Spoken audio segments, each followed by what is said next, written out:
Hi there, Chris from TotallyEV, and here I'm at a BMW Media Day. And right here we've got the 330e xDrive M Sport Touring, quite a mouthful. Now this estate starts from £44,000, whilst the model that you can see on your screen is £55,000. Now if you'd like more information about the car, do check it down on our website, which will be in the description below. And also down there you'll find a link to our Instagram, so if you do use that social media platform, we'd very much appreciate a follow. It's at TotallyEVNet. Now starting off, and let's talk about the exterior styling, and here I think BMW have absolutely nailed it. It looks sporty and yet is family orientated, given the fact it has 4 doors and a electronically adjustable boot lid.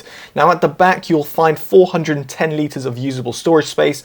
Pop down the seats and you've got 1,420 litres at your disposal. Not bad for an estate, and of course given the practicality side of it, this will be very much important for a lot of users. Now jumping inside, the car screams BMW everywhere you look and has got the M badge as well, from the seats, at least this is in this option, and from the actual styling of the centre console even. The gear lever is very small, although very handy when it comes to shifting between drive and let's say reverse, and furthermore it's got a start-stop button, and the steering wheel itself feels very well to grip. There's also flappy paddles so you can shift through the gears, and furthermore media controls if you so wish to use them. I will say the steering wheel is a little bit chunky, so those people who have smaller size hands might struggle to properly grip the steering wheel, specifically if you're going at speed. Now as for the infotainment display, it's very clear, it's very concise, you can see it very well. It also supports gestures, which I'm not too much of a fan of. I'm sure you can disable that, but you can also use it as a normal touchscreen, or use a little rotary dial by the center console in order to access the menu system. Now the car is extremely comfortable, despite these seats being more M-style seats, therefore feeling a little bit more planted when you're going around at speed on country roads. It does feel, well, like a bucket seat. At the same time, it's pretty comfortable and soft, and therefore perfectly great for longer distance drives. The same could be said in the rear seats, where you've got 5 seats in total. In other words, including the front seats, you've got 5 seats, and yes, this is a 4-door car, as you might expect from an estate. Now in terms of storage space within the cabin, not in the boot, what you'll find is that there's compartmental storage space in each of the doors, at the center console, and also the center compartment over here, which also has got a USB if you want to plug in your smartphone.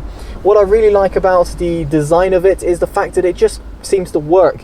Even there's physical temperature or climate control buttons and radio knob. In other words, if you want to adjust the volume, it's not all digital, but yet still feels modern at the same time. As for the trim itself, it's pretty well done, feels pretty sturdy, and there's no sort of complaints here. It does feel like a premium car when you're sitting inside. The same could go for the sound system, which is a Harman Kardon system, and it's pretty impressive, at least from my first impressions. It seems to, well, blaze out the tunes as much as you want, and you're going to be very much content with the overall sound frequency and the sound signature that it gives you. Now that's all well and good, but how is the car to drive? Well, here we're on some country roads, and the first thing I noticed is the cabin noise which creeps in, and that's namely due to its tires. Now this is also in terms of its suspension, it's a little bit stiffer, but that's not necessarily a bad thing. If you're going to be taking corners at speed, then you're not going to have a lot of body roll, which is great, because in comparison to other estates that are out there on the market which suffer from a bit more body roll because they're more, let's say, family-sized cars, this car is very much a sports-sized estate, if that makes sense. Now in terms of its raw performance, it will get from 0 to 62 in around 5.9 seconds. Top speed is limited to around 143 miles an hour, which is, well, plentiful even if you're on the Autobahn.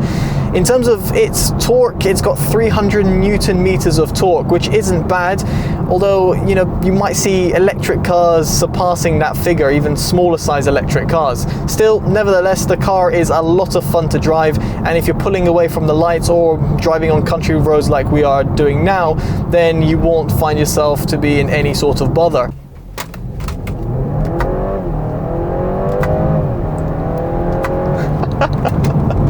That's just honestly so much fun. I can't stress that enough.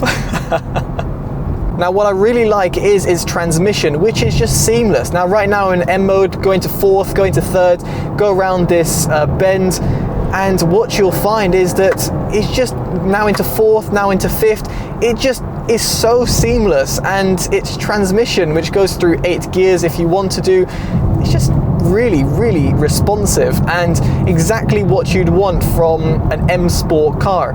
So don't let its size fool you. It's very much responsive in terms of its transmission and in terms of gripping the road, as you might have seen just now, in terms of going around the corner at bend at around 50 miles an hour. Had no issues whatsoever. So I'm very impressed in this department from BMW. The thing which isn't as impressive, however, is its all-electric range, which is no surprise here that it's limited to around 37 miles on a good day. Now, while it might recoup some energy back into the battery pack via regenerative braking, the mileage that you'll get in its all-electric mode is, well, not that impressive. Most hybrid systems that I've driven are very much in the same sort of boat. They offer a very limited amount of capacity. Furthermore, when it comes to charging, this will accept only up to 3.7 kilowatts of charge, therefore taking a charge around 4 hours and 30 minutes, which is pretty long for a car that has a relatively small battery pack. So on the whole, what is my early impressions and verdict? Well, truthfully, I think this is somewhat the ultimate estate. For someone who will be looking potentially in the future to have a family, I can see myself loving this car, not only for its performance traits, but also in terms of its practicality. It's kind of combines a practical car, which is also one that is just a lot of fun to drive and will therefore bring joy to everyone in the family, be it, let's say, my fiance who would drive this car or myself.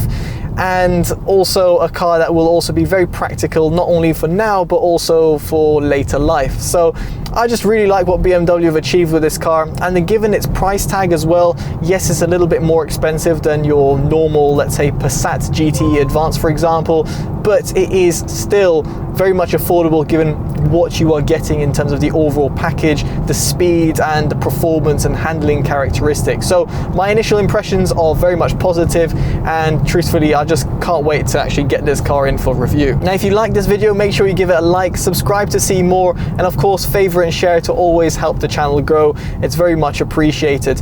And let me know in the comments below what you make of this car, or indeed some of its competitors. I'll be very much intrigued to hear your thoughts on the matter. I've been Chris from TotallyEV. Take care and bye-bye.